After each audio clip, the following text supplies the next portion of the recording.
What happened in New England? Why didn't he go there? Did New England not pony up for him?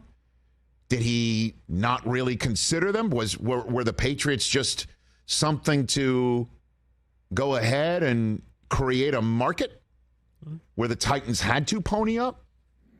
Finally, DeAndre Hopkins made a decision. After a month and a half of speculation, random Twitter report here and there about he might be interested in this or that, Hopkins finally made a decision so he can move on with life.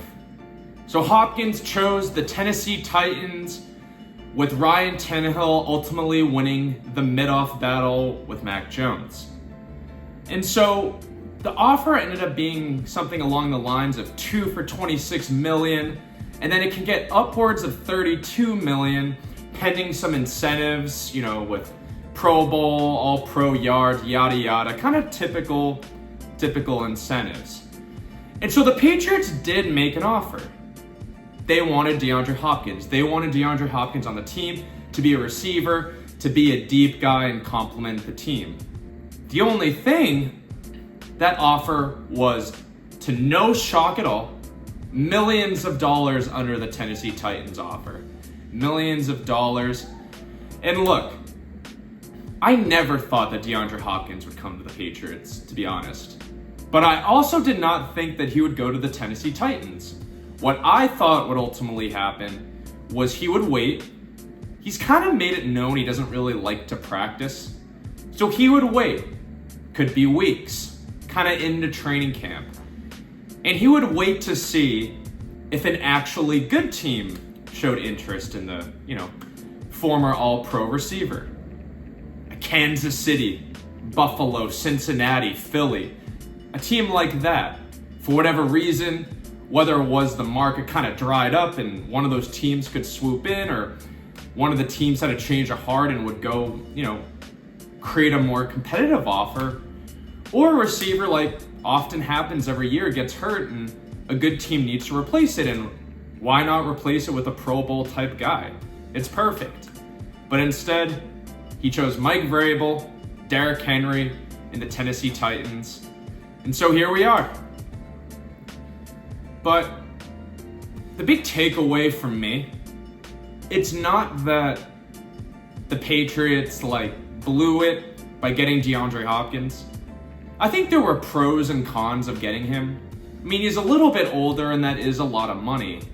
I personally did want him because the truth of the matter is they don't have a number one.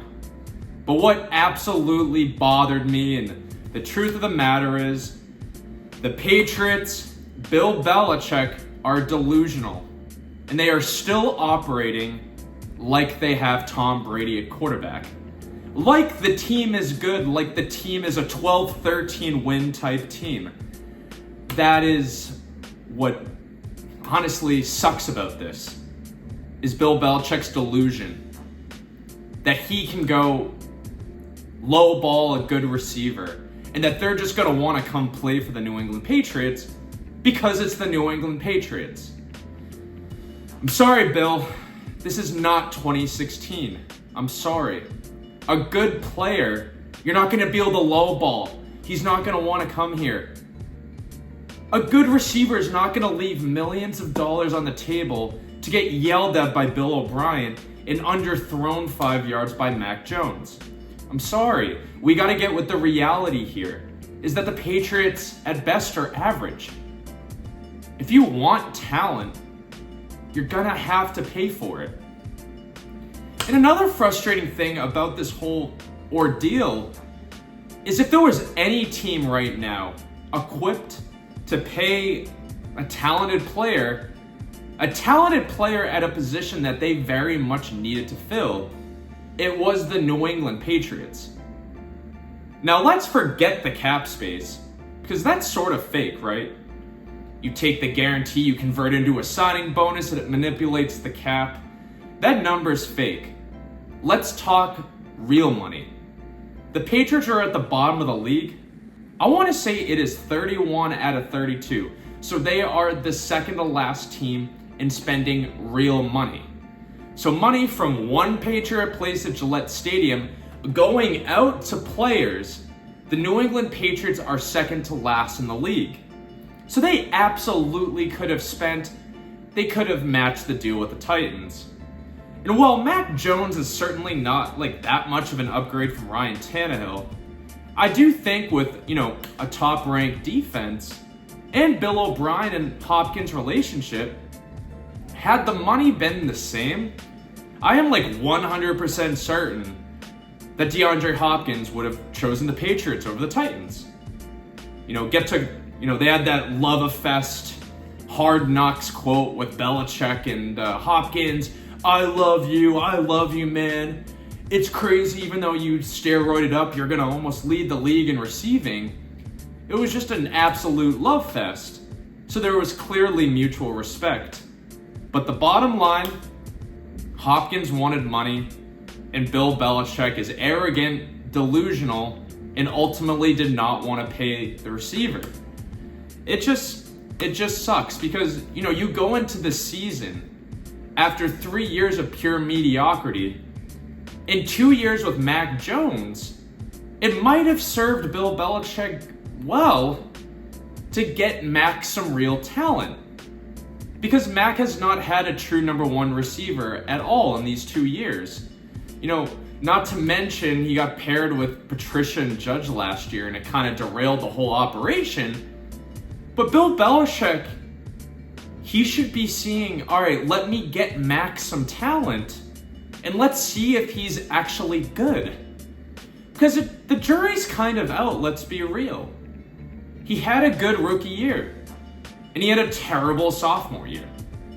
And you could equate it to the injury, the high ankle sprain against the Ravens, or you could equate it to the, awful coaching situation on the offensive end, or you could equate it, partially true, to Mac just kind of sucking last year.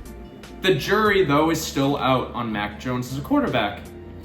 And the Patriots are getting closer to having the option to pick up the 5th year on the contract. And here's the thing. We've seen some very average quarterbacks, the middlers. Daniel Jones, for example, is making $40 million. $40 million to be a top 20 quarterback in the league. So if Mac goes to market and he plays okay, you're going to have to pay him a lot if you want to keep him or somebody else will. But this was the time. This was the season when you have the quarterback on the rookie deal. You bring in the new OC. You say, all right, let me get the guy a receiver. Because Juju Smith-Schuster, that's a number 2. It's not a number 1. That's Jacoby Myers minus the lateral. So you give Mac the opportunity to shine like other quarterbacks got. Josh Allen with Stephon Diggs. Tua with Tyreek. I think it's important to get a young quarterback, especially one that needs a little help, some help. But instead, they're going to be trotting out some 2s and 3s at receiver. And in my mind, the ceiling is maybe 10-7, right? Kind of similar to the rookie year of Mac Jones, where you beat some teams. The teams that suck are the teams that are missing some key players. And then the good ones, the ones on the few primetime games you're actually going to get this year, because the Patriots are about as interesting as a manila envelope, you get smoked by those teams. You go 10-7, and then you play a top seed in the playoffs in the wild card, and then you get blown out. That to me is now, that's the ceiling. And you hope to God that defense is top 5, not even top 10. Top 10 will not do it. You need to be getting pick sixes, which will feel like virtually every other game. So it's unfortunate. Bill Belichick, at the end of the day, chose being stubborn and chose being arrogant over accepting the fact that his quarterback needed help and he needed help. And so now the Patriots are going to be trotting out another very average team. It's just a shame.